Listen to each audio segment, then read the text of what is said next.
Olá, muito boa noite a você que nos acompanha em mais uma segunda, em mais um podcast das segundas. Eu sou Daniel Valérios e dou muito boas-vindas a você que está nos acompanhando pela primeira vez, a você que está nos acompanhando já desde a nossa primeira temporada. Que bom, que alegria saber que você está aí do outro lado da tela e que aguarda ansiosamente pela nossa companhia na noite de segunda. Este episódio está estreando no dia 30 de outubro, então muito boa noite para todos e todas que estão nos acompanhando nessa data, para todos e todas que vão nos acompanhar em um momento futuro. Informo, gente, que este episódio também é mais um episódio que está sendo gravado no contexto do podcast das segundas, aproveitando a presença de convidados ilustres especiais aqui na nossa querida, amada e especialmente calorosa capital do estado do Tocantins. E hoje, gente, nós temos a honra e a alegria de receber aqui nesse espaço um professor, um ex-aluno, um colega e, acima de tudo, um grande amigo. Professor Enoque Gomes de Moraes. Que alegria ter você aqui conosco, seja muito bem-vindo. Tudo bem contigo, Enoque? Olá, muito boa noite, querido Daniel, que nos assiste. Felicidade, acho que não consigo deixar de expressar, mas queria falar a felicidade que foi de receber esse convite para estar aqui nesse podcast que já passam figuras ilustres aí, inclusive que temos como referências várias, e eu estar aqui é uma felicidade muito grande hoje. A felicidade é minha, meu amigo, pode ter certeza. Eu digo de antemão para quem nos acompanha de que o Enoque tem uma trajetória muito bonita e que enche de orgulho todos aqueles que, assim como eu, tiveram a possibilidade de ser professor em algum momento da trajetória do Enoque. Enoque, conta um pouquinho para a gente quem é, antes de qualquer coisa, o Enoque Gomes de Moraes. Eita, essa pergunta, às vezes a gente fala da gente mesmo, é tão estranho, mas... Eu aposto, Enoque, que essa é a pergunta mais complexa que você vai responder hoje aqui pra gente. Bem, quem é o Enoque Moraes? Lá em casa eu sou marido da Maiele, esposo. Um abraço, Maeli, eu tenho certeza que você está nos assistindo nessa noite de estreia. Pai da Mariana e do Lucas, que está no forninho, já está com a gente. E alguns amigos, Enoque, o Zenoque. No IFPA, meus estudantes, meus alunos é o jovem. E para alguns amigos fotógrafos nas redes sociais e por aí vai. Mas um pouquinho de cada forma esse Enoque que está aqui hoje. E esse Enoque que está aqui hoje encontrou a geografia em determinado momento da sua trajetória. Como que foi este encontro, Enoque? Bem, deixa eu buscar aqui as memórias, né? A ideia é essa mesmo, nós estamos aqui justamente para isso, Enoque. No período do ensino médio, geografia era uma das disciplinas que mais tinham contato com o dia a dia, com o cotidiano. Ali em Altamira, no contexto de Belo Monte, ainda antes de acontecer, o professor de geografia sempre trazia discussões envolvendo Tucuruí, que depois a gente vai ver que também tem a ver com a minha trajetória, né? Ele sempre discutia algo relacionado a isso, como é que era. Isso sempre ficou guardado ali na memória, né? Como uma disciplina que tinha muito a ver com a proximidade do dia a dia, enquanto outras disciplinas discutiam muito mais coisas abstratas e mais distantes. Quando eu fui fazer o vestibular, eu não tinha uma opção de escolha para a docência, né? Mas dentro dos cursos de licenciatura que tinham, quando eu vi que tinha geografia, os outros eu só li para conferir o edital mesmo, mas quando eu vi geografia, já foi, digamos, uma paixão à primeira vista. Eu falei, se eu for professor de geografia, acho que consigo ser um bom professor, e tomei como referência alguns que eu já tinha. Falei, vai dar bom. E cá estou. E registra-se que o Enoque faz parte da primeira turma de licenciados em Geografia formados pela Universidade Federal do Pará, campus de Altamira. Então, quando você viu lá Geografia nas inscrições possíveis para o vestibular da UFPA em Altamira, você aproveitou essa onda de um curso que estava sendo criado, inaugurado no contexto do Reúne, né, Enoque? Eu acho legal pontuar isso também, nós já fizemos isso em um dos episódios da primeira temporada, porque o Reúne foi um programa muito marcante. Nós conversamos, inclusive, com o professor Bovolato, reitor da UFT, um pouquinho sobre isso, e o Enoque, ele é fruto também dessa política pública importante que interiorizou as universidades públicas brasileiras, ou potencializou pelo menos essa interiorização. Então, faço questão de registrar isso, Enoque, e faço questão de registrar uma vez mais a minha alegria de, quando cheguei em Altamira no início de 2012, ter encontrado você e outros colegas que até hoje me são muito queridos, como o Celso, Meijael, tenho certeza que eles estão nos acompanhando aqui também. Então fica aqui um abraço, professor Celso, professor Meijael. Que alegria a gente ter um colega de vocês aqui no podcast das segundas. Enoque, você é um jovem, né? E quem te conhece um pouquinho sabe que você, inclusive, usa muito essa palavra, né? E me corrija se eu estiver errado, mas você pode colocar, inclusive, as variações. O jovem, o jovem e outras coisitas mais. Mas apesar dessa sua juventude, Enoque, você já tem uma trajetória bem importante na docência. Você já docenciou no ensino superior, você está docenciando no ensino médio e técnico. E aí eu queria te ouvir um pouquinho, Enoque, e tenho certeza que as pessoas que estão nos acompanhando nesse momento também, sobre a tua experiência. Como foi docenciar no ensino superior, na mesma universidade na qual você realizou a sua formação inicial, no contexto da graduação, e como está sendo essa experiência de docenciar no Instituto Federal do Pará, e quais são as diferenças que você encontra nesses espaços e nas suas práticas? Bem, essa pergunta é bem complexa, mas... eu acredito que ela é menos complexa do que a primeira que eu te fiz. Olha, tu começa perguntando sobre a docência no ensino superior. E eu quero também deixar registrado 2 momentos interessantes que me fizeram, me possibilitaram galgar essa possibilidade de docenciar no ensino superior. Uma delas é o PIBID, que também o Daniel faz parte dessa história, como era o coordenador do PIBID na época, e os estágios de docência. Esses 2 momentos aí me fizeram saber que eu seria professor de fato, não obviamente que eu fiz licenciatura, mas você decidir enquanto ser professor, acho que vai muito mais além do que você escolher o curso em si. Então, a partir do momento do curso que eu sabia que eu de fato queria ser professor, eu passei a trilhar o caminho da docência antes mesmo até da sala de aula. E o PIBID fez parte desse momento, os estágios, e posteriormente, em sala de aula, na educação básica, eu consegui saber que, dentro de mim, a minha intenção era dar aula na educação básica, mas pensando em experiências também em outros níveis, né? E aí, logo após a graduação, eu ingressei na educação básica, inclusive as aulas de 6º ano foram as minhas primeiras turmas, aquela experiência clássica. Depois fui dar aula na EJA, no Fundamental e Médio. E, na sequência, me veio a oportunidade de dar aula na graduação. Eu considero como sendo, acho que o maior desafio da minha carreira docente até hoje, de fato, entrar na docência numa graduação não é dizer que não é simples seria um clichê, mas quando você está na prática, você percebe que a demanda por estudo base para você trabalhar um conceito, uma aula, é muito complexo. E no seu caso, Enoque, me permita, você estava na condição de professor substituto. Sim. Que acaba assumindo uma carga horária bastante elevada de sala de aula na universidade e nem sempre também acaba trabalhando apenas com componentes curriculares aos quais você tem uma aderência prévia, não é verdade? Inclusive, mais um registro, a vaga de professor substituto que eu ingressei era do professor Daniel Valérios, que tinha saído para docência, para cursar o doutorado. Cursar o doutorado na Federal de Goiás. Só que eram 2 vagas, né, de substituto, e uma era a professora Luciana, da Geografia Física, mais especificamente, e o Daniel da Geografia do Ensino. Só que eu fiz o concurso para a área da Geografia Física. Só que na hora de ingressar o substituto, lá estava o nome do Daniel, então fica esse registro. Só que eu peguei as disciplinas de Geografia Física, que era da professora Luciana, e aí, como eu tinha várias disciplinas, meio que eu consegui escolher as que eu queria por conta da carga horária limite. Então, eu escolhi, obviamente, aquelas que eu tinha mais proximidade, de projetos de pesquisa durante a graduação, e já tinha muito material, livros que me ajudaram a trilhar esse caminho, pensando na Geografia Física. Mas o desafio do ensino, da didática, acho que foi o que mais pegou. Então, eu tive que ler bastante, e acho que foi o tempo que eu mais estudei, inclusive, para poder dar conta das demandas que iam surgindo. Então, o desafio foi muito grande. Eu acho que, com a cabeça de hoje, eu voltando naquele tempo, eu falaria, não vai, porque você vai...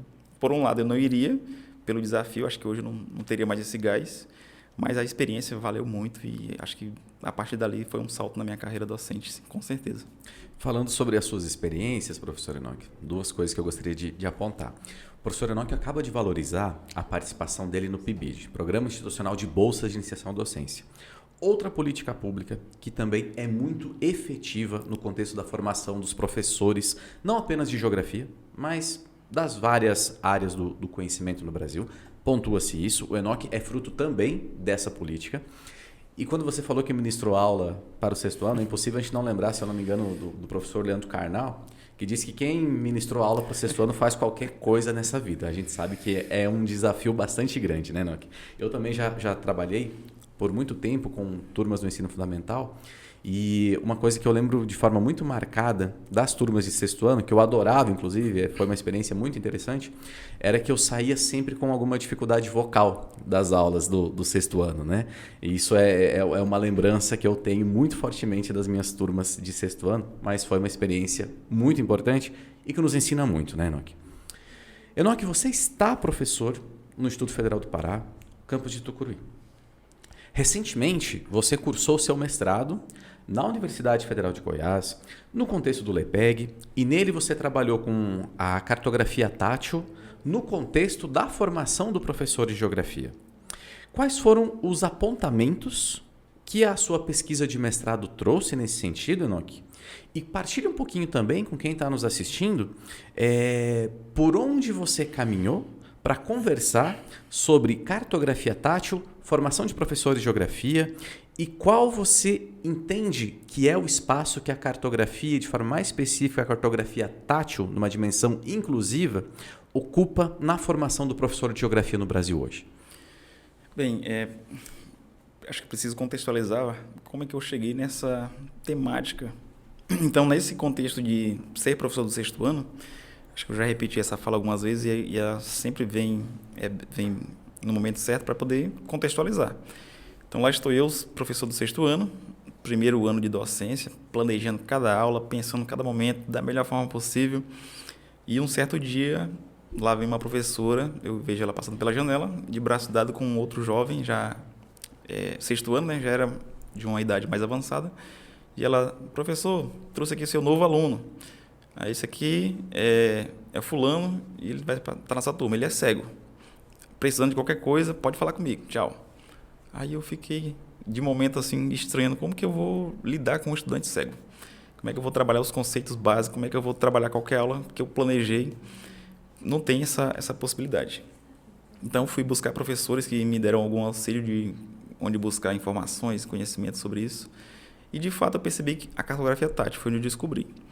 Nesse ano de docência com esses estudantes de sala de aula, eu percebi quantas lacunas tinham na formação, sobretudo na inclusão de estudantes cegos. E nessa sala também tinha um aluno cego, um baixa visão e uma que tinha deficiência intelectual. Então eu tinha que lidar com essas diferenças, mais uma turma de sexto ano que por si só já demanda muito do professor. Com certeza.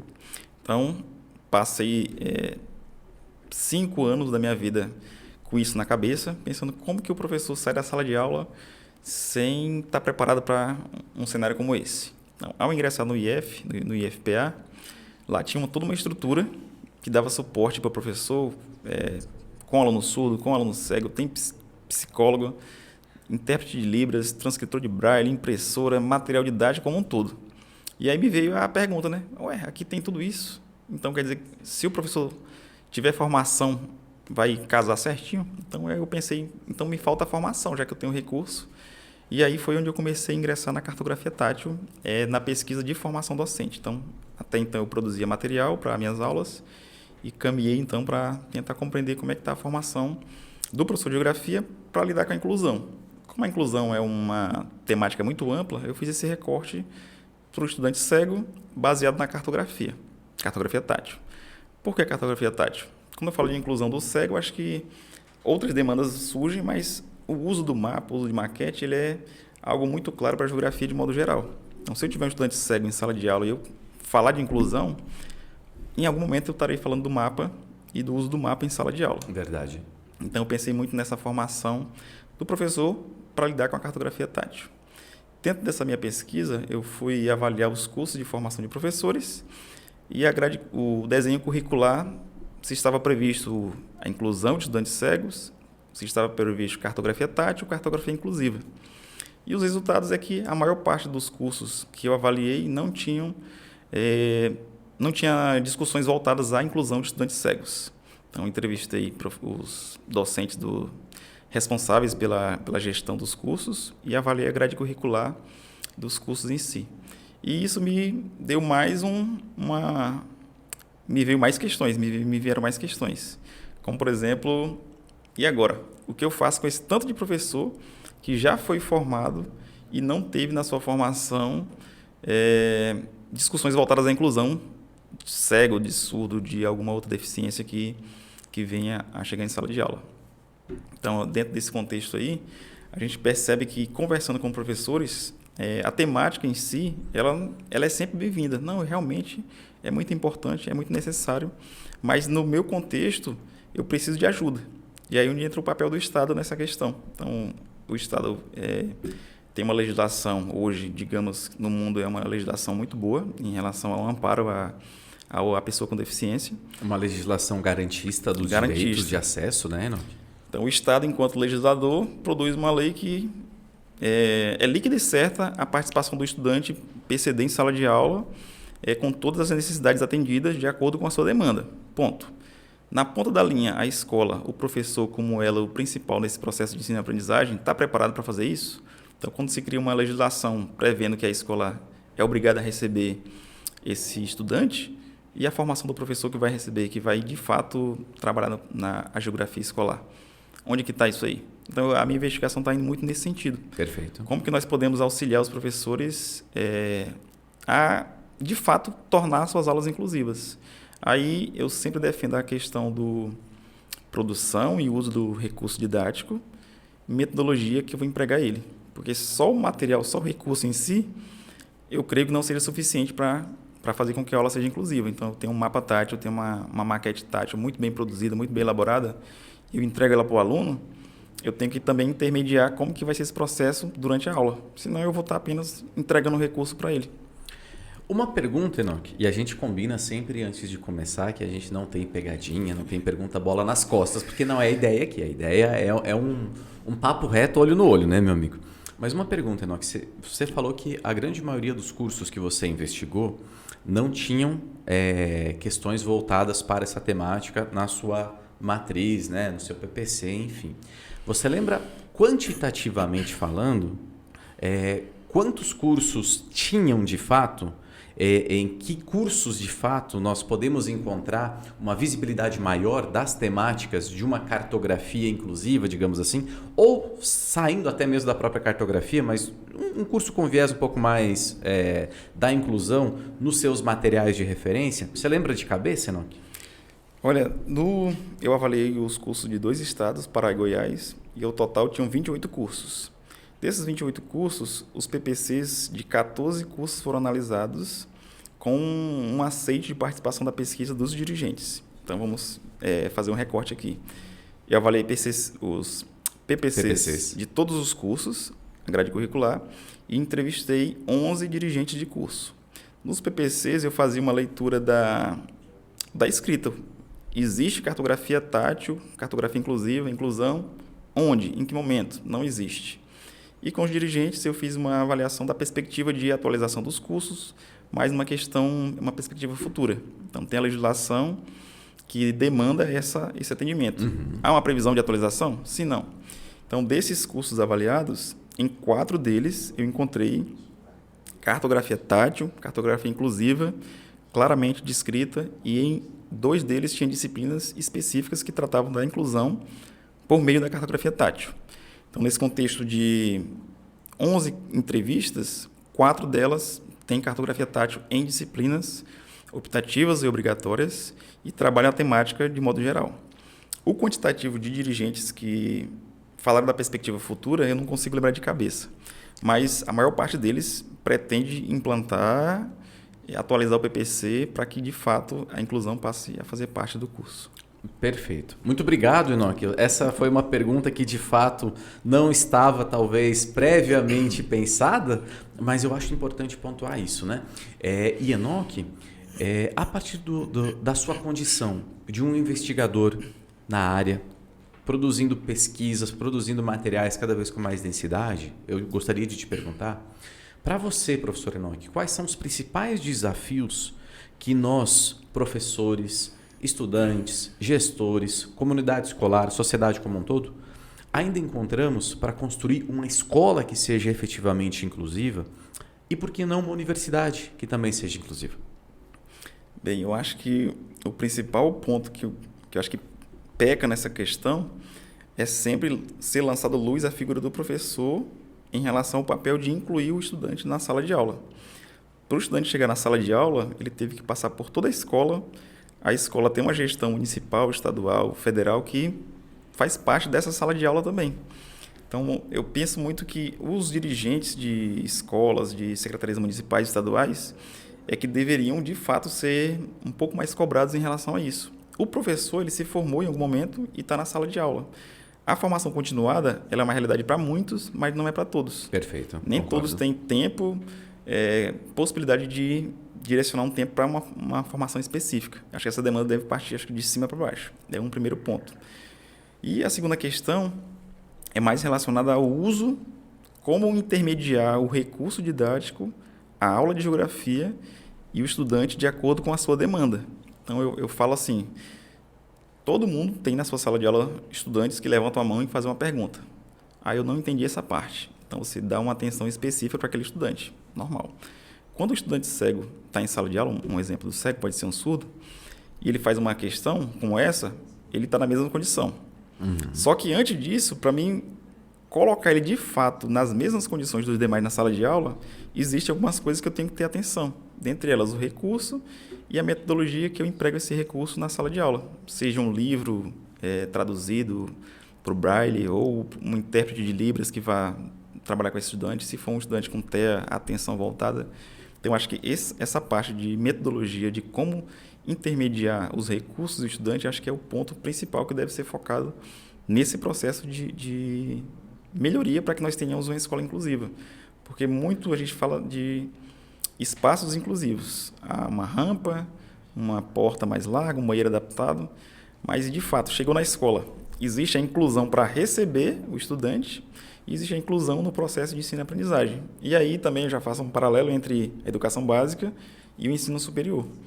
O professor que vai dar aula no futuro, que está sendo formado na formação inicial, com essas demandas atendidas na sua formação, por mais que ele não tenha um estudante com alguma deficiência de primeiro momento, mas lá no futuro ele vai saber onde buscar informações, qual fonte ele pode beber para poder atender essas demandas. E não acontecer como aconteceu comigo, acho que não deve existir a surpresa. Chegou um estudante cego na minha aula, chegou um estudante surdo, eu não sei o que fazer. Minimamente você tem que saber que caminho trilhar para poder auxiliar aquele estudante da melhor forma possível. Perfeito. Enoque, você como um pesquisador importante, já podemos dizer assim, dessa área, conta um pouquinho para quem está nos assistindo aqui no podcast das segundas, quem tem curiosidade, quem gostaria de buscar materiais, de buscar experiências, relatos sobre cartografia tátil, cartografia inclusiva no contexto brasileiro. Quais são as melhores fontes, quais são os espaços que esses colegas podem acessar para ter conhecimento de reflexões positivas, de experiências previamente realizadas em outros espaços, onde você indica que essas pessoas busquem informações sobre o tema hoje no contexto brasileiro? Bem, hoje, Daniel, a gente tem acho que a ferramenta a internet, ela tem auxiliado muito nesse processo e tem alguns laboratórios de referência, acho que, de modo geral, sempre que a gente lê um trabalho está citando, ou as próprias referências maiores da cartografia tátil, da inclusão na geografia, são referências nesses laboratórios, mas que muitas secretarias municipais hoje têm muito centro de atendimento à pessoa com deficiência, ou cego, ou surdo, como é o exemplo de Goiânia. Tem o SEBRAVE, que acho que auxilia. Tem o IBC no Rio de Janeiro, que, inclusive, o professor, em qualquer cidade do Brasil, contatando o IBC, ele tem uma lista de recursos disponíveis. Ele vai te IBC enviar. Instituto Benjamin Constant, Isso, né? Só para Benjamin Constant. Isso. E ele dá esse auxílio, envia. Claro que existe uma logística para tudo isso, mas o professor consegue ser atendido. Em Santa Catarina, a professora Rosemi tem feito um trabalho incrível com o Labitat. E a gente deixa aqui, só um parênteses, né, professora Enoque? Um grande abraço, um grande beijo para você, Rosemi. Sempre uma inspiração para nós nesses trabalhos. Inclusive, também, Daniel, eu queria registrar as lives que a professora Rosemi fez durante o período de 2020, que são recursos riquíssimos que a gente tem de acesso à questão que eu falei justamente da metodologia, como empregar esses mapas, esses recursos. Acho que tem muito material riquíssimo na internet hoje que a gente pode encontrar, inclusive a professora Rosemi, acho que foi pioneira nesse contexto dos podcasts de tratar da inclusão. As Live Tats. Live Tats. Para quem não conhece, gente, procure no YouTube Live Tats, um material riquíssimo, endosso que o professor Enoque acabou de falar. O próprio site lá do Labitat tem muitos recursos que são disponíveis, gratuitos, para você baixar e reproduzir dentro do seu contexto, adaptado do jeito que você preferir na sua escola.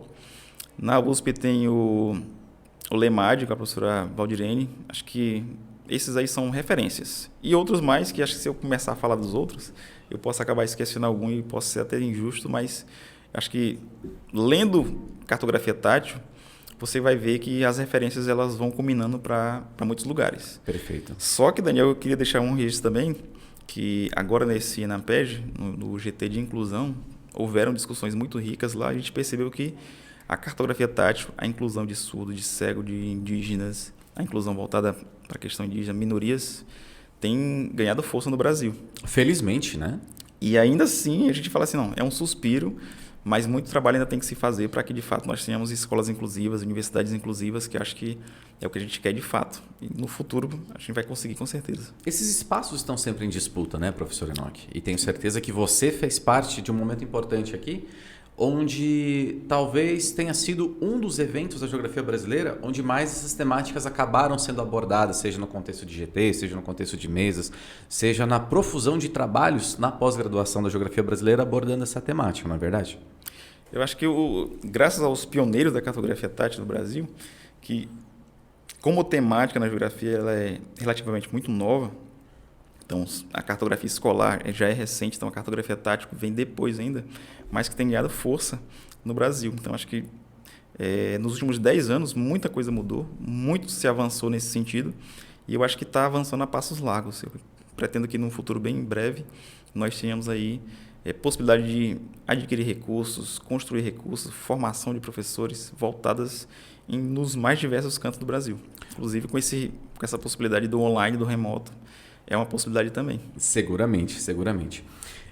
Enoque, nós já conversamos um pouquinho sobre a tua trajetória formativa, sobre a tua experiência profissional, e agora a gente vai conversar um pouco também sobre outras dimensões da sua trajetória, porque esse é um espaço aqui para conversar sobre ideias, para refletir sobre possibilidades formativas, mas acima de tudo para a gente conversar sobre a vida de sujeitos que nos inspiram como você. O Enoque é tocantinense, né? De nascimento, registra-se, Pau d'Arco, correto, Enoque? Certíssimo. Mas o Enoque, ele construiu boa parte da vida dele no Pará, e hoje o Enoque, ele realizou a sua pesquisa de mestrado em Goiânia, junto ao LEPEG, no IESA, UFG, e segue realizando a sua pesquisa de doutoramento também em Goiânia. Conta um pouquinho pra gente, Enoque, como que foram as suas vivências da sua infância aqui no Tocantins, os motivos que te levaram a migrar no Pará, como que é a sua identificação com o Pará, que a gente sabe que ela é fortíssima, e o que te fez escolher Goiânia como esse ponto de busca por uma continuidade na sua trajetória formativa no contexto da sua pós-graduação. E no final, conta pra gente um pouquinho como é que está sendo a vida lá em Goiânia, cidade que eu adoro. Bem, vamos lá, vamos por partes. Primeiro eu queria fazer o registro que eu nasci no Goiás, então estado do Goiás. Agora o pessoal vai descobrir a minha idade fazendo uma conta breve. Eu tentei te salvar dizendo que já era Tocantins, viu? Mas não deu certo, gente, vida que segue. Mas calma, eu sou tocantinense. Nasci no então Goiás, na parte que hoje é o Tocantins, acho que um pouco mais de um ano depois se tornou Tocantins de fato, mas de registro de nascimento sou tocantinense, me considero tocantinense. Este podcast. Como esse podcast, obviamente.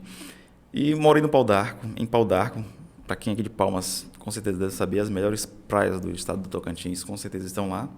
Rio Araguaia. E quem não conheceu tem que ir lá conhecer para, de fato, saber que é verdade o que eu disse agora. Hashtag fica a dica. Então, morei lá até os meus 6 anos de idade. Então, a minha primeira infância, ali, a infância foi na cidade de Pau d'Arco, aqui no Tocantins.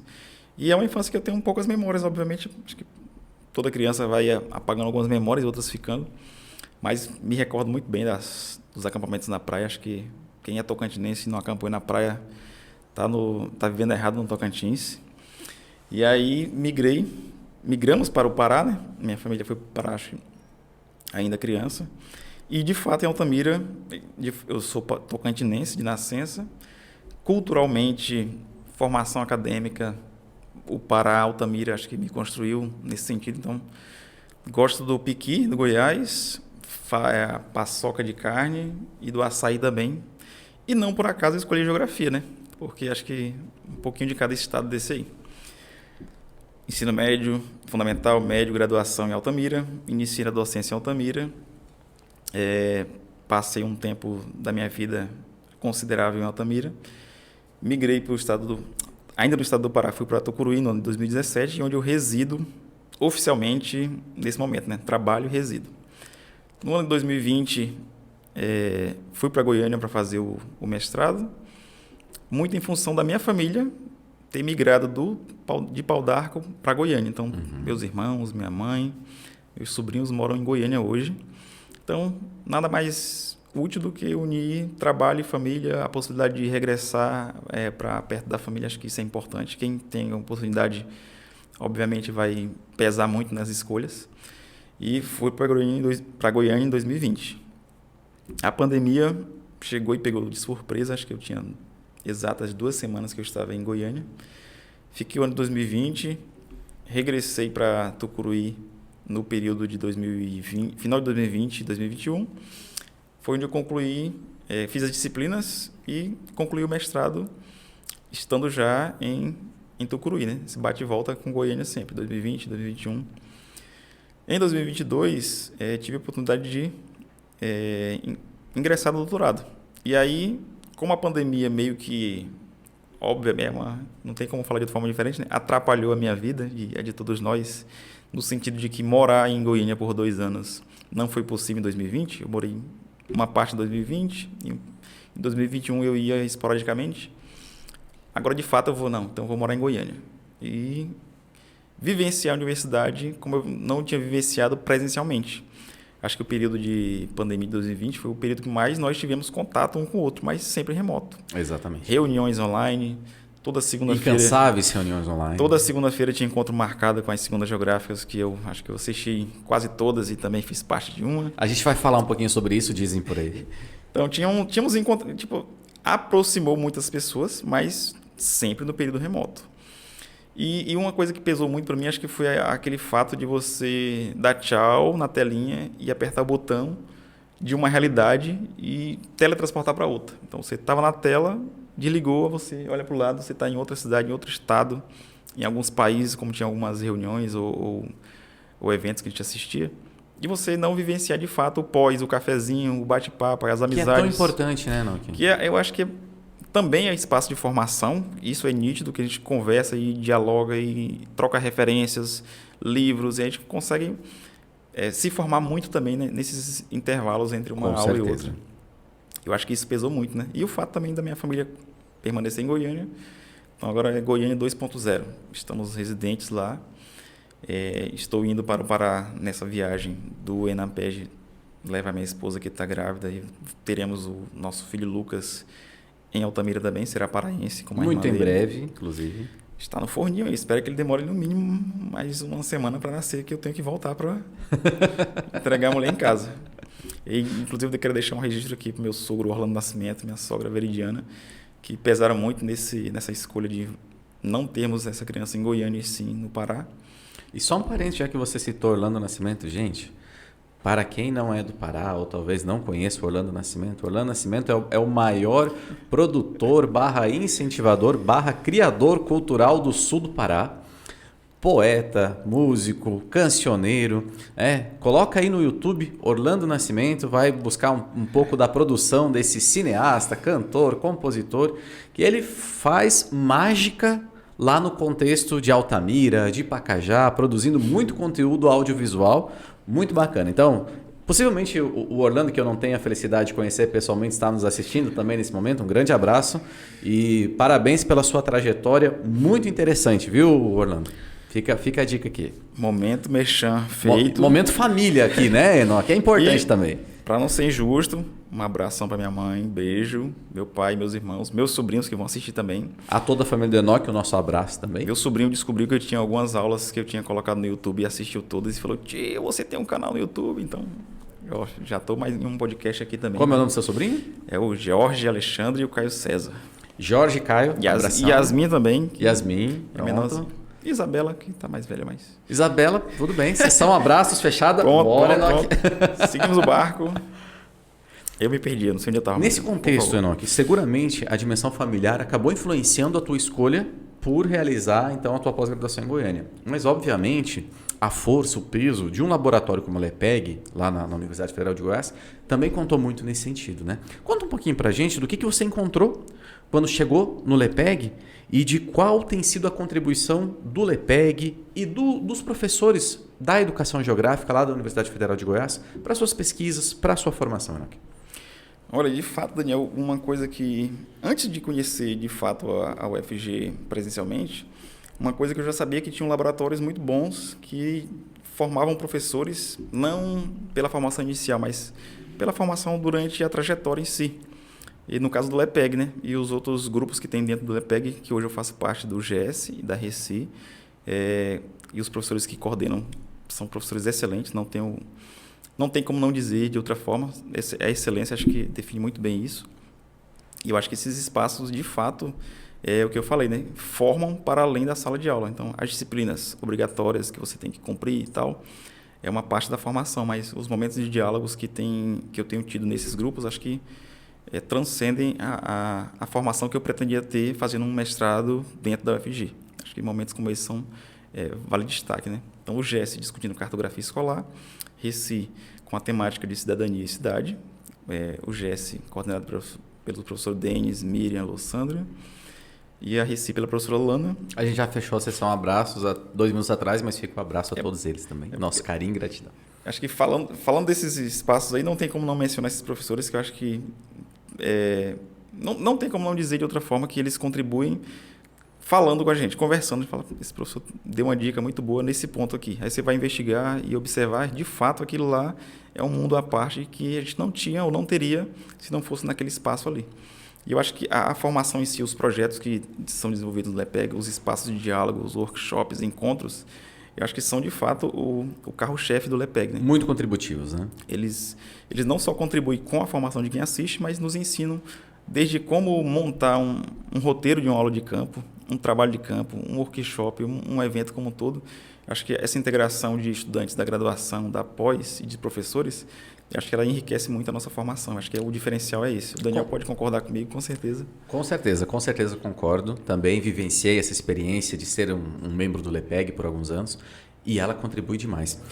Até porque eu entendo, Enoque, que uma pesquisa de doutoramento que acaba culminando na construção de uma tese, mais do que uma pesquisa, ela é um processo. Né? A tese é um produto gerado, mas o que fica é o caminho formativo nesses 4 anos de doutoramento, cujas as experiências que nós temos em geral no LEPEG são muito enriquecedoras. Né? Então, fico muito feliz, Enoque, de saber que você está nesse espaço, que seguramente tanto contribuiu também na minha construção formativa. Enoque, quem dialoga sobre as pesquisas do Enoque, obviamente, vai dialogar com cartografia tátil. Mas tem uma outra dimensão, Enoque, que eu acho que é muito importante a gente conversar, a gente partilhar com o nosso público, que é o Enoque fotógrafo. Gente, para quem não sabe, o Enoque é um dos melhores fotógrafos desse país atualmente, tá?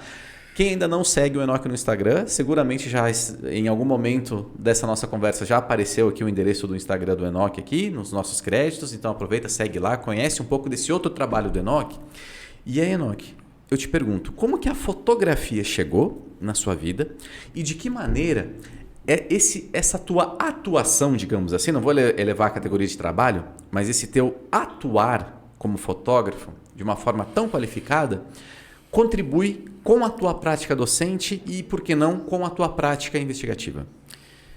Bem, acho que eu sempre fui fotógrafo. Desde dos inícios dos anos 2000, acho que a câmera fotográfica era uma coisa que sempre me chamou a atenção e quando eu podia pegar em uma e tirar foto, eu tinha, até que eu tive a minha própria. E a mudança foi ali pelos meados de 2007, 2008, quando surgem então as câmeras digitais de maneira mais popular, né? Mais acessível, né? Mais acessível. E aí foi quando eu comprei minha primeira câmera e pronto. O cartão de memória enchia rápido, eu não parava de clicar e a paixão foi aumentando. E meio que ficou meio no hobby informal durante muito tempo. E no ano de 2020 foi quando, de fato, eu dei uma ênfase maior. Não só pelo fato de eu já gostar da fotografia, mas pelo fato de estar confinado em casa num período pandêmico. Claro. Aulas remotas, estudos remotos, reuniões remotas, e aquele medo de sair na rua, muito pela questão de ser professor e estar no ensino remoto, você não podia também estar andando pela rua, obviamente pela questão pandêmica, mas pela cobrança que a gente tinha também, né? Professor não dá aula, está perambulando pela rua. Está zanzando por aí, né? Tá matando aula e andando pela rua. Não. Então, nesse momento aí, foi onde eu descobri, de fato, o nascer do sol e o pôr do sol com uma outra visão. Então, eu saía de manhã muito cedo, fotografar o nascer do sol, fotografar o pôr do sol. Eu acho que a linha do tempo do meu Instagram vai contar bem isso, né? Foto de sol, foto da lua. O que podia fazer em casa, eu fotografava. Passarinho, um besouro que aparecia, tudo. E isso foi ganhando uma dimensão um pouco maior quando eu comecei a postar isso nas redes sociais. Acho que eu não fazia isso antes, eu era muito mais para contemplar. E eu tinha um projeto que era de todas as minhas aulas que tivessem slide, eu usar imagens minhas para retratar o que fosse o que eu estivesse falando, né, nas minhas aulas. Então, eu sempre tive isso, mas informalmente. Ano 2020 eu começo a fotografar mais, começo a dar mais ênfase, começo a postar nas redes sociais, todo mundo em casa, em redes sociais, começa a ver e começa a ter uma outra dimensão. E, de fato, foi quando eu ingressei na UFG, no Fórum NEPEG, GT de Linguagens, discutindo linguagem imagética, textos que trabalhavam a fotografia como uma forma de linguagem possível na geografia. Obviamente, eu já fazia isso, mas de maneira, digamos assim, não fundamentada. Então, quando eu comecei a ler os textos, eu falei, aqui cabe uma ênfase maior da geografia. Então, eu passei a aplicar um pouco do meu conhecimento geográfico nas minhas fotografias. Planejamento de fotografia, como que a geografia entra nessa questão aí. Mas é uma questão abstrata mesmo. Se eu explicar, fica um pouco complexo. Acho que eu vou mais deixar para quem vê as fotografias e fala, isso aqui tem geografia. Então, muito para a questão de paisagens naturais, pôr do sol, serra, rio. Acho que isso é um apelo maior na minha fotografia.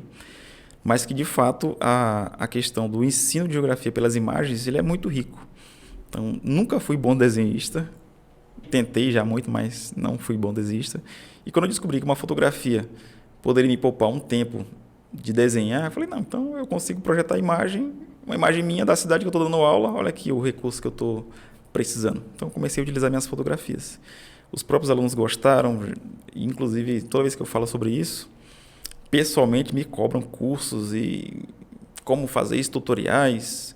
Eu falo, gente, isso aí é um pouco mais complexo. De fato, a pessoa empolgada gosta e quer aprender, mas quando chega na parte técnica para poder você de fato entender como é que funciona, não, isso é muito complicado, eu vou ficar só apertando mesmo o botão aqui e pronto. E, Enoque, vou aqui fazer um serviço de utilidade pública, porque tenho certeza que os colegas que estão nos acompanhando, nesse momento, na sua grande maioria, já conhecem as suas produções fotográficas e ficam se perguntando, nossa, eu queria ser um fotógrafo como o Enoque. Dá uma dica para a gente, Enoque, para o nosso público do podcast das segundas, sobre quais são os primeiros passos para quem quer, de fato, ampliar os seus conhecimentos na fotografia, qualificar aquela foto que tira, seja para bombar no seu Instagram, na sua rede social, ou seja porque quer, de fato, adentrar um pouco mais na fotografia como uma própria linguagem, seja para o ensino da geografia, seja para outras dimensões profissionais e pessoais da vida dele. Por onde esse camarada começa, Enoque? Olha, duas dicas eu tenho que dar aqui. Primeira dica, que eu acho que é a principal de todas. Comece com o que você tem. Eu tenho um celular. É esse o melhor equipamento que você vai ter para começar. Eu tenho uma câmera que meu pai, meu tio me deu de presente, ou eu comprei empolgado, mas nunca mexi ou mexi muito pouco. Esse é o melhor equipamento que você tem para começar. Segunda dica, para ver se você realmente tem interesse na fotografia como você acha, busque... eu não diria tutoriais, mas vídeos YouTube ou na internet de modo geral que falam sobre fotografia. O começo, o início, como é que se construi uma fotografia, que eu acho que isso aí já é mais uma questão geográfica, né? Como que isso chega na questão da imagem em si, como é que essa imagem é produzida. Entendendo isso, você vai começar a entender um pouquinho de luz, você vai entender um pouquinho de como se posicionar enquanto fotógrafo, como posicionar o elemento, o assunto que você quer fotografar. Eu acho que essas dicas aí por mais que pareça complexo, se você assistir um vídeo, uma aula ou conversar com alguém pessoalmente, você vai ver que é bem mais simples. E a segunda questão é que por trás da fotografia existe uma dimensão técnica que deve ser levada em consideração. Tanto a questão dos ajustes dos elementos que compõem uma câmera, até, eu diria, o contexto da luz, que é o que forma a fotografia.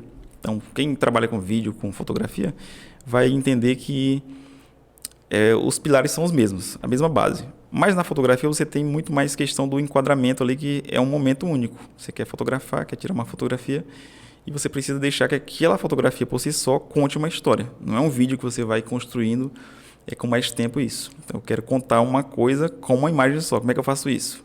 Primeiro plano, segundo plano, terceiro plano e assim vai. Perfeito. E tem uma coisa, professor Enoque, que eu gostaria de pontuar. Eu não sou da área, tá? Eu sou apenas o professor de geografia. Mas eu tenho a alegria de conviver e conhecer o seu trabalho, de conviver com o Clóvis Cruvinel, que é meu colega nos cursos de Geografia da Universidade Federal Tocantins e é seguramente o melhor fotógrafo aqui do estado do Tocantins. E parece que a fotografia, quando feita por um geógrafo, ela tem algo diferenciado, né? Então, os nossos colegas da Geografia que querem ingressar nessa seara, sem nenhum corporativismo, apenas uma percepção, quando eu vejo as fotos do professor Enoque, quando eu vejo as fotos do professor Clóvis Cruvinel, cara, é foto tirada por geógrafo mesmo. Eu não sei qual é a explicação, mas parece que tem esse plus, esse algo a mais, né? E Enoque, a gente já está caminhando para o nosso encerramento. O tempo passa muito rápido, como você pode perceber, como nossos colegas que estão nos acompanhando aqui. E eu gostaria de, já que nós falamos tanto de trajetória, Enoque, de lembrar um fato que para mim ele é muito marcante, né? E que está na gênese, inclusive, desse projeto aqui, a qual você muito honrosamente nos prestigia nessa noite de 30 de outubro de 2023. Em abril de 2020, Enoque, a professora Carolina e eu iniciamos um projeto de forma muito despretensiosa, as Segundas Geográficas. Qual era a ideia? Reunir em uma sala do Google Meet alguns alunos da UFT, abrir para a comunidade em geral, quem quisesse participar, claro, um espaço onde a gente pudesse conversar sobre ensino de geografia, sobre educação geográfica, sobre temas que nos são caros e como forma de manter minimamente mobilizados os nossos alunos naqueles momentos de tanta incerteza que o início da pandemia estava nos colocando. A gente não tinha previsibilidade alguma sobre qualquer coisa, sobre os rumos que nós tomaríamos na universidade, na sociedade, no mundo, na vida. E nós demos início, reforço de maneira muito despretensiosa, a esse projeto Segundas Geográficas. E quem nós convidamos para iniciar esse projeto das Segundas Geográficas? O professor Enoque e a professora Rosemi. Foi uma experiência bárbara, nós esperávamos em torno de 30 pessoas, uma perspectiva otimista no Google Meet, e tivemos 160 pessoas naquela noite. Infelizmente, por um problema no arquivo, é a única edição das Segundas Geográficas que nós não temos o registro na íntegra no canal. E hoje, Enoque, em outubro de 2023, eu te reencontro, felizmente, presencialmente, e tenho a alegria de poder conversar contigo agora, ver o teu crescimento profissional, o teu crescimento pessoal, o teu crescimento no contexto da fotografia também, claro, porque nós somos essa soma de várias dimensões. Mas eu gostaria de primeiramente, Enoque, te agradecer pela partilha naquela oportunidade. Você entrou num projeto que a gente não tinha nem ideia do que ia se tornar e felizmente se tornou uma experiência bastante exitosa e que reforço acabou dando origem aqui ao nosso podcast. Mas, Enoque, quando você olha para abril de 2020 e você lembra do Enoque que estava lá naquele contexto pandêmico, iniciando uma pesquisa de mestrado, hoje já é um pesquisador no contexto do doutorado, muito respeitado pelos pares, com pesquisas relevantes, com um trabalho fotográfico que a gente acabou de falar aqui, lindo e relevante. O que passa assim na cabeça do Enoque quando ele revisita aquele abril de 2020 da primeira Segunda Geográfica para aquele Enoque que hoje tem a graça de me dar a alegria de nos encontrarmos em um outro projeto em outubro de 2023? O que mudou, Enoque? Olha, de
formação continuada. Como é que eu posso ajudar o professor Daniel, já doutor? Como é que eu posso ajudar o professor que está na graduação? Acho que todos nós estamos em constante formação e não tive na graduação uma disciplina, um conceito, uma temática. E eu tive uma pesquisa nesse sentido. Como é que eu posso contribuir isso? Então, acho que é uma resposta que ainda estou buscando. Como é que eu vou fazer isso? Mas eu já sei que eu quero fazer algo mais voltado à extensão junto com a pesquisa. Como que o professor do IFPA poderia contribuir posteriormente? Curso de formação, oficinas, algo nesse sentido aí. Acho que antes eu pensava muito em me formar. Hoje eu acho que eu penso muito em compartilhar um pouco do que eu tenho acumulado de conhecimento nesses 3 anos aí e os que vêm pela frente. Que bacana, meu amigo. Professor Enoque, para a gente encerrar, e isso dá um bom corte, viu? Técnica, já estou avisando. Você trabalha no contexto do ensino médio no Instituto Federal do Pará. Hoje a gente sabe que a procura por cursos de licenciatura, ela não tem sido tão efetiva como em outros momentos da nossa história, né? Nem sempre é um trabalho fácil nós convencermos os jovens estudantes de que é possível sermos felizes na docência e pela docência. Eu te conheço um pouquinho para saber, professor Enoque, que você é uma pessoa feliz, né? Profissionalmente, no que você faz na sua docência, no seu caminho de pesquisa. O que você diria para o seu aluno do ensino médio, caso lhe perguntasse, abre aspas, professor, vale a pena ser um professor hoje em dia no Brasil? Devo cursar uma licenciatura? E o que você me diria sobre a licenciatura em geografia? Fecha aspas. Meus caros jovens que estão aí prestes a prestar vestibular, geografia é uma possibilidade. Não só uma possibilidade de vida, mas de vivência, de experiências, de formação. E eu posso dizer hoje, sim, é possível viver da geografia enquanto professor. Claro que não estou dizendo que é fácil, que é a coisa mais fácil do mundo, que é... qualquer área que você escolha vai ter os trancos e barrancos até você se estabilizar. Isso pode demorar alguns anos, ou um pouco mais, um pouco menos. Mas eu sou prova de que é possível. Sair lá do ensino médio, um jovem trabalhador, salariado, salário mínimo, e hoje sou professor, tenho uma família, inclusive é uma fala que eu falava antes, né? Hoje eu consigo ter uma casa, sustentar uma casa, ter uma casa, um carro, 2 mulheres. Como assim? Minha esposa e minha filha, e agora terei um filho também, então terei 2 mulheres e um homem. Vivemos da geografia, a geografia é parte do nosso dia a dia, tanto na questão fotográfica, como o Daniel falou, a questão de pagar os boletos, que é o que mais importa, que ninguém vive de amor, de dom. Eu tenho dom, tem que pagar boleto. Então, a docência hoje, ela é uma possibilidade sim, e qualquer profissão que você encontre, que você escolha, você tem que se dedicar. Eu acho que o segredo é esse.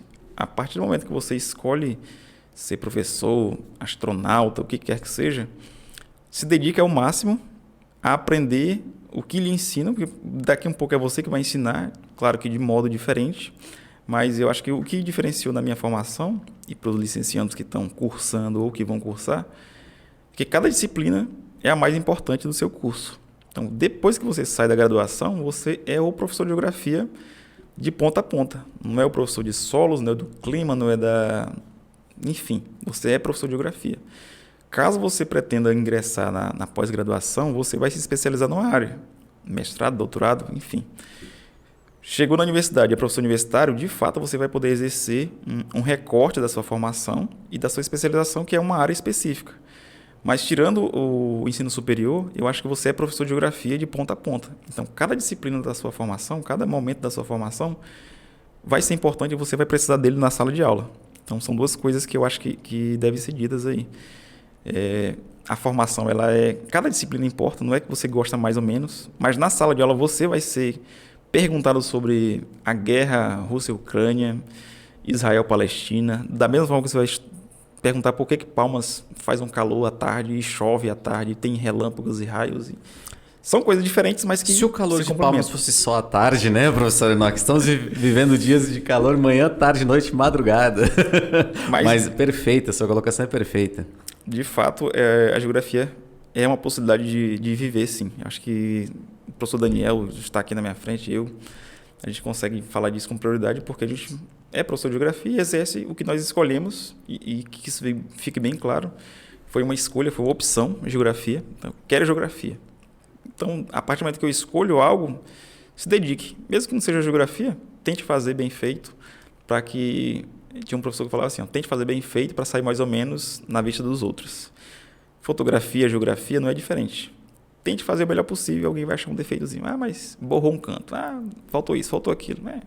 Se eu tivesse feito mais ou menos, a qualidade ia ser menor ainda. E uma coisa, professor Enoque, que também nos dá muita alegria como professores, é ver o sucesso dos nossos alunos, né? É ver o sucesso dos nossos estudantes, é ver eles ganhando asas a partir da construção do conhecimento, a partir da ocupação dos espaços. Muito obrigado, professor Enoque, por me fazer tão feliz nessa noite de segunda-feira, ao ver que um ex-aluno meu tem deixado um legado tão grande, tem contribuído de tantas maneiras com a geografia, com o ensino, com a cartografia, mas especialmente colocando luz, dando visibilidade sobre temáticas as quais nem sempre elas são devidamente visibilizadas. Obrigado por essas alegrias, professor Enoque. Obrigado por todas as suas partilhas em todos os momentos. Faço questão de registrar aqui um brinde. E fazendo esse brinde ao Enoque, eu quero brindar a todos os nossos estudantes que hoje são colegas, amigos e nos enchem de orgulho. O Enoque é a personificação de alguém que mostra que a gente tem deixado algo de bom no caminho. Professor Enoque, muitíssimo obrigado pela sua participação, pela sua gentileza, pela sua amabilidade, pela parceria, seja numa segunda geográfica, seja no podcast das segundas, seja numa live do PIP, seja produzindo materiais cartográficos inclusivos de maneira remota no contexto da pandemia, e sou muito grato por isso, nossos estudantes da Universidade Federal Tocantins também, e abro esse momento para as suas considerações finais desse momento, porque tenho muita alegria em saber que a nossa parceria não se encerra aqui. Muito obrigado, professor Enoque.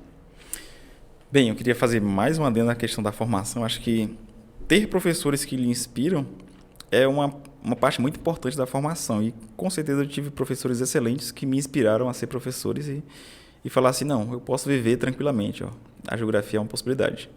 E outra coisa que eu queria deixar dita também é que, para quem é professor ou pretende ser professor, tente ser o melhor possível, não na parte do ensino e aprendizagem, mas de compreensão do outro que está na sua frente. Então, todo mundo está na batalha, todo mundo tem dias difíceis. Eu acho que tentar compreender um pouco a vida do estudante e ajudar ele da melhor forma é um auxílio tão grande quanto o processo de ensino e aprendizagem dos conteúdos específicos. Então, eu tento sempre ser, é uma frase que não sei a autoria, né? Mas tente ser o melhor professor possível. Ou tente ser o professor que você queria ter tido. Perfeito. Então, eu não tento ser o melhor professor, mas eu busco referência dos melhores que eu tive. Então, junta um pouquinho de cada e você vai, com certeza, ter referências para trilhar.